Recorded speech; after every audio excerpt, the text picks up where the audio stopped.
a namoradinha do Japão.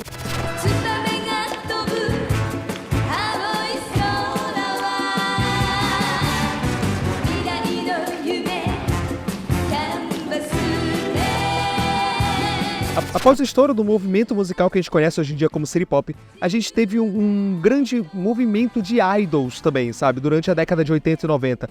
Mulheres que representavam a moda, a atuação, a música japonesa. E muitas delas pegaram essa época ainda, né, do City Pop, esse finzinho, e perpetuaram por muito mais tempo. Então hoje a gente vai falar de um dos nomes mais importantes dessa época. A rainha do pop nipônico. A gente vai falar dela, da Seiko Matsuda.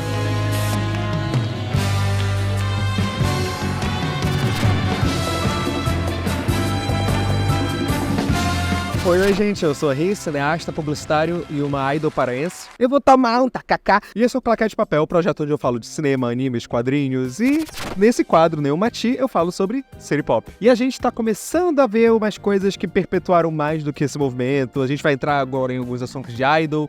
Quem sabe a gente vai falar sobre alguns animes importantes da era do City Pop. Enfim, a gente vai explorar muito mais, a gente tá só começando, então... Obrigado pra quem tá assistindo, pra quem votou. A Seiko foi escolhida por vocês na última votação. Ela ganhou da sua rival, Akira Nakamori. Quando estiver acabando esse vídeo, vai estar rolando a nova votação lá na aba comunidade. Então vão lá pra não ficarem reclamando. Cadê fulano? Tá lá na votação. Votem que vai vir mais vídeo por aí. Já vou deixando seu like, me seguindo em outras redes sociais, se inscrevendo no canal, porque eu já vi que tem muita gente que assiste e ainda não é inscrito no canal. E vocês não vão receber bênção do Patatsuri Yamashita. Mas agora vamos ao assunto. Quem foi Seiko Matsuda? E senta que lá vem história.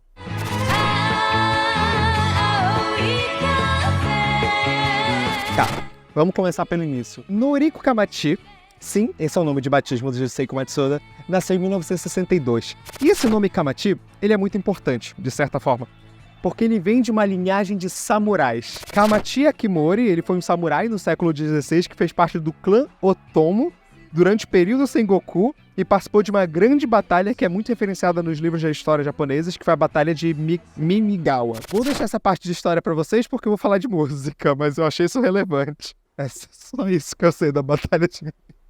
Em 78, Noriko participou e ganhou um concurso chamado Miss 17 Love Idol Attack, porque eles não conseguiram decidir um nome só para esse concurso. Ela conseguiu uma grande projeção através desse concurso e foi assim que ela resolveu mudar o seu nome para Seiko Matsuda, que basicamente significa, tem o kanji sei, que significa no Japão santo ou sagrado e é sempre usado para referenciar algo especial, ko, que significa filha ou criança, basicamente é o sufixo feminino do Japão, Matsu significa pinheiro e é um símbolo de longevidade e resistência da cultura japonesa. E o Da é um kanji de campos de arroz ou campo, que é muito comum sobre áreas agrícolas e rurais e referencia todo esse tradicional japonês.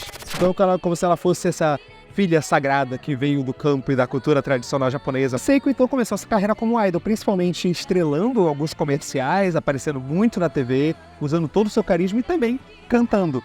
E foi assim, com esse carisma e essa doçura que ela passava em voz, essa inocência imposta, que ela ficou conhecida como namoradinha do Japão. Mas a gente precisa falar sobre isso antes de continuar a história, e eu preciso dizer, esse mundo das idols é muito problemático. Existe uma cultura muito pesada em cima das idols no Japão, pois elas precisam passar essa imagem virginal, perfeitinha, elas não podem beber, não podem namorar, e até se elas forem se casar, elas precisam parar sua carreira. E eu não tô aqui pra falar, a gente tem que parar de consumir, porque eu pareço um grande hipócrita, mas eu acho que a gente precisa ter aquele consumo consciente e retratar os problemas da cultura idol, ter essa noção e trocar ideias sobre isso e pensar que a indústria pode melhorar, mas é um assunto para outro vídeo. Eu só queria deixar essa informação porque vai ser muito importante para vocês terem noção da importância que a Seiko tentou impor nessa indústria musical.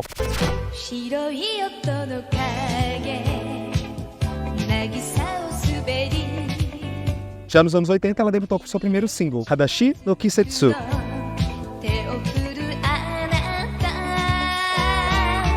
E ainda em julho do mesmo ano, ela lançou o seu segundo single, Aoi Sangosho.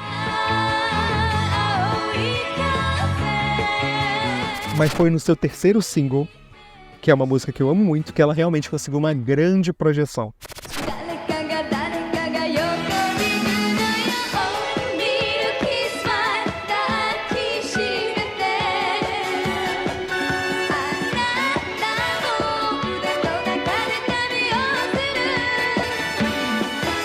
Kazewa Akihiro foi a música que fez com que a Seiko tivesse uma projeção muito grande, conseguindo seu primeiro lugar na Oricon. Só que pra mim, a surpresa não foi essa.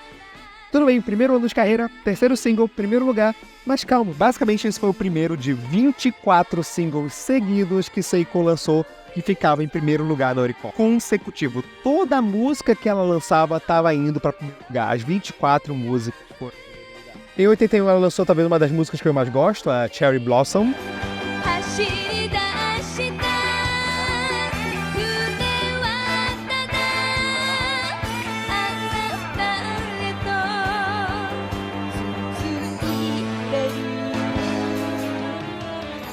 Gente, de verdade, dessa vez, se eu fosse seguir um vídeo da Seiko, tipo como fez o da Anri, ia ficar muito grande, porque olha o tamanho da discografia dessa mulher.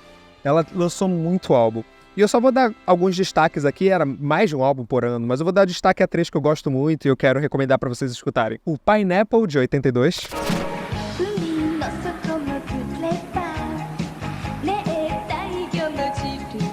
O Utopia, de 83.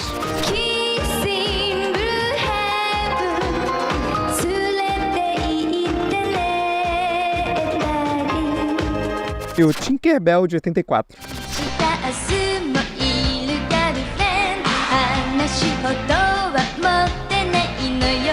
E só quero complementar que a Seiko também fez uma homenagem a uma de suas inspirações. Sim, ela fez um cover de Beatles.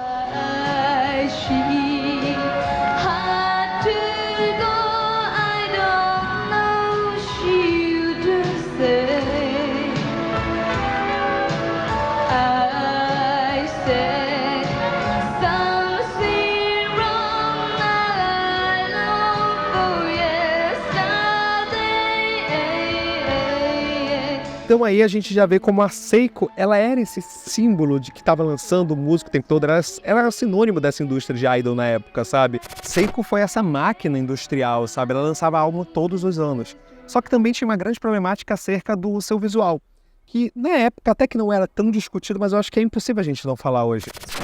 Inicialmente ela foi um ícone de moda, o seu corte de cabelo, o Seiko Cut, ficou muito famoso, mas também ela passava muito uma imagem infantilizada, que poderia ser meio problemática. É só vocês repararem, inclusive, ela cantando junto com a Miki Matsubara, como ela tenta passar essa imagem muito mais angelical, muito mais fofa, cantando Stay With Me.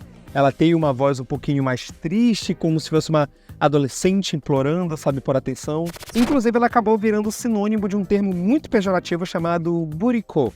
Eu espero ter pronunciado correto. Ele é um xingamento japonês para mulheres que agem dessa forma infantilizada, tentando convencer com que as pessoas façam o que ela queira, sabe?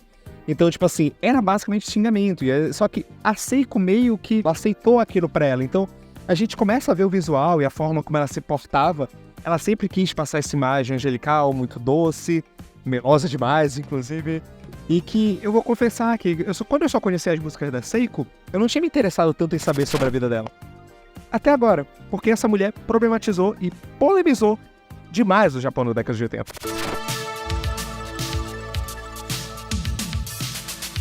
Como eu disse, as idols tinham que passar essa imagem infantilizada, angelical, virginal. E, enfim, se aparecesse namorando, elas teriam que parar a carreira.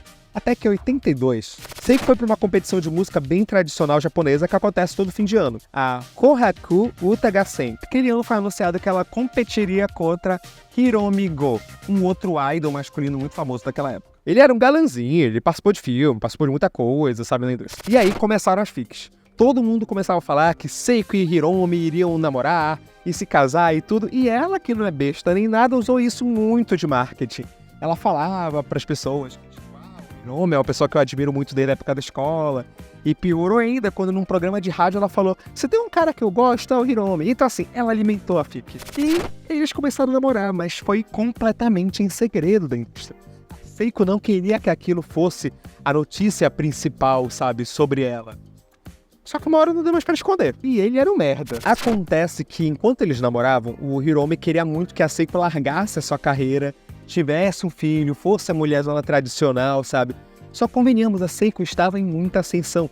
Porque não só ela já era uma cantora muito relevante, uma voz extremamente conhecida, mas ela estava começando a estrelar filmes, ela começou inclusive a compor as próprias músicas, e mais, ela começou a se autoproduzir musicalmente. mulher independente. E o Hiromi começou a falar, não, larga essa vida, sabe? Larga a sua carreira. E aí, o que ela fez? Entre 84 e 85, Seiko estava gravando um filme no México. Um filme que, inclusive, tinha uma referência, ela tá vestido de casamento, sabe? Uma coisa assim. E aí as fofocas aumentaram mais ainda, que lá vinha o casamento de Seiko e de Hiromi. E aí, em 85, ela fez uma coletiva de imprensa, que basicamente serviu para ela falar o seguinte, abre aspas, Hiromi não ligaria se eu continuasse a trabalhar, mas não acho que seria bom para ele. Se eu nascesse de novo, definitivamente gostaria de estar com ele. E aí ela começa a chorar, e foi todo mundo para os repórteres fuzuê. Então, basicamente, essa mulher deu uma coletiva de imprensa, todo mundo achou que ela ia anunciar o casamento com ele, mas não, ela fez uma coletiva só para dizer que ia acabar com o boy lixo.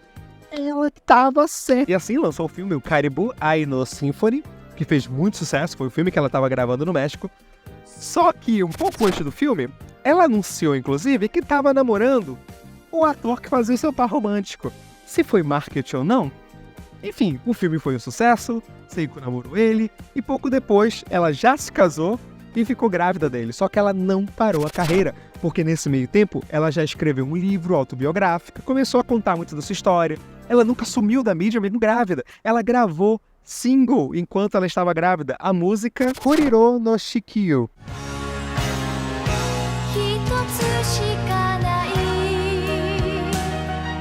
E ela fez essa música e ela disse, não, eu tenho que gravar agora, mesmo estando grávida e tudo, porque era aquele ano que passava o Cometa Halley, a gente poderia ver o Cometa Halley, e ela fez uma música em homenagem a isso, especificamente.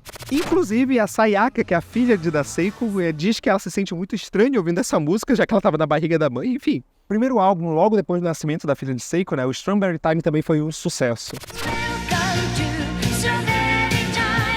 E ela, logo depois da gravidez, já estava usando suas roupas, suas saias mais curtas nas apresentações, mostrando quem era. Inclusive, ela recebeu um apelido no Japão, que vai ser muito difícil de eu falar isso em português, mas era a mistura de mama, né, de mãe, com idol, e ficou Mamadol. Eu juro pra vocês que é verdade, Quando ela viu que ela já estava muito consolidada na carreira musical, ela investiu muito na sua carreira enquanto atriz. Em 88, Matsuda surpreendeu a todos dizendo que ela ia tentar carreira nos Estados Unidos. Inclusive questionaram muito, porque ela já era muito consolidada no Japão e ela ia recomeçar no outro mercado. Só que aí começa a polêmica pesada agora. Acontece que o casamento dela não estava muito bem. Ela, inclusive, terminou o casamento em 97, mas naquela época, ainda fim dos anos 80, né, ela ainda estava casada, pelo menos no papel. Foi descoberto na mídia que ela já estava morando em casa separada do seu marido. Só que nessa viagem para Nova York, ela foi flagrada em um date com outro cara. Só que calma, não é um cara qualquer. Ela estava no date com Masahiko Kondo, o namorado de Akira Nakamori. Akira Nakamori, que ainda deve ganhar um vídeo por aqui, que inclusive perdeu para Seiko nessa enquete, foi uma outra idol muito importante da década de 80. E elas eram basicamente rivais na mídia. Tipo, era uma contra a outra. Agora imagina o quanto isso afetou. Akira Nakamori, inclusive, teve uma tentativa de... Enfim, YouTube, não me censure, mas vocês vão entender do que eu tô falando aqui. A carreira dos três quase acabou depois dessa polêmica. Enfim, eu vou focar aqui na Seiko, mas em breve a gente deve fazer um vídeo sobre a Akina também. A Akina tentou lançar algumas músicas em inglês, inclusive com um dos caras do New Kids on the Block.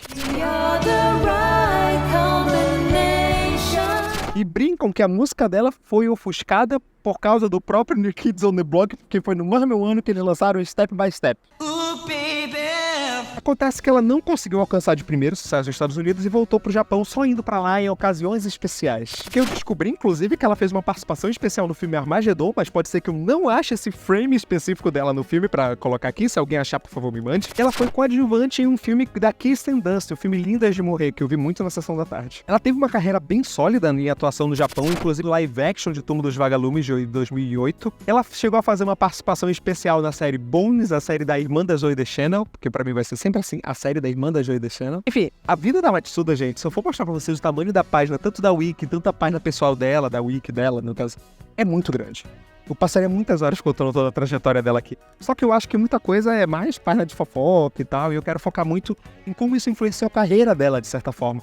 Porque ela foi ainda na década de 90 tentando reerguer uma carreira com músicas ocidentais. Seiko se casou mais 2 vezes depois, inclusive quando ela estava no segundo casamento, ela fez um clipe nos anos 2000 com o Hiromi, com o mesmo babaca que ela sacaneou lá no negócio da coletiva de imprensa. o que gerou mais polêmica ainda, foi mais um alto e baixo na carreira da Seiko. Pelo menos Seiko também fez as pazes publicamente na televisão junto com a Akira Nakamori, já no início dos anos 2000. E como eu falei, ela depois casou com o dentista, tem muita história pra falar. A filha dela foi traída pelo namorado, enfim, é muita coisa, eu acho que... Mas eu quero muito focar aqui na carreira, porque 2000 eu acho que veio o ponto exato pra gente fechar a jornada da Seiko.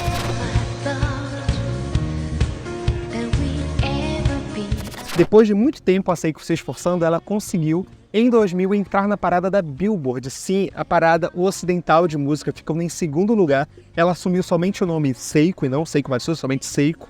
E ela entrou no segundo lugar da Billboard na categoria Dance. Tudo bem, é muito específico, mas naquela época esses tut-tut faziam muito sucesso. E ela lançou a música Just for Tonight.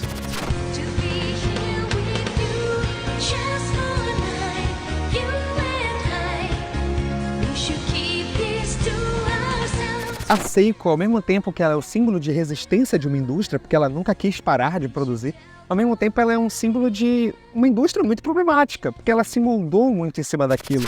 Muito da vida da Seiko era fofoca e eram artigos, e pouco se falou durante uma época sobre as próprias músicas. Mesmo a Seiko não estando mais na sequência de singles número 1, gente, a Seiko lançou em 2024 agora um álbum de coletânea. Ela continuava produzindo coisa, ela é uma mulher genial musicalmente falando. Mas parece que a mídia, tal qual muitas outras mulheres, inclusive no ocidente, que estão em música, focam em fofocas da carreira.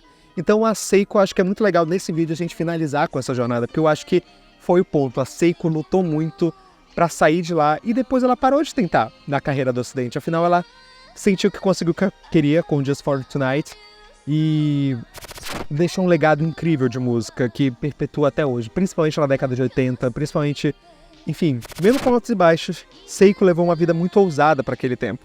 E ela é até hoje uma das vozes mais reconhecidas e mais importantes da história do Japão.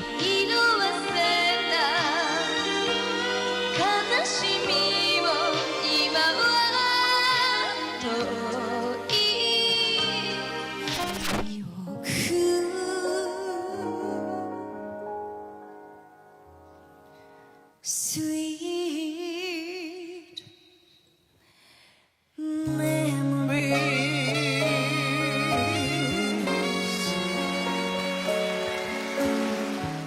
Enfim, gente, é isso. Esse foi o especial Fofocalizando do Claquete de Papel. Mas eu espero que vocês tenham gostado. Eu acho que a história da Seiko tem muita coisa pra se falar e eu tentei focar um pouco na carreira dela. Espero que vocês tenham gostado. Desculpa se esse vídeo ficou muito longo.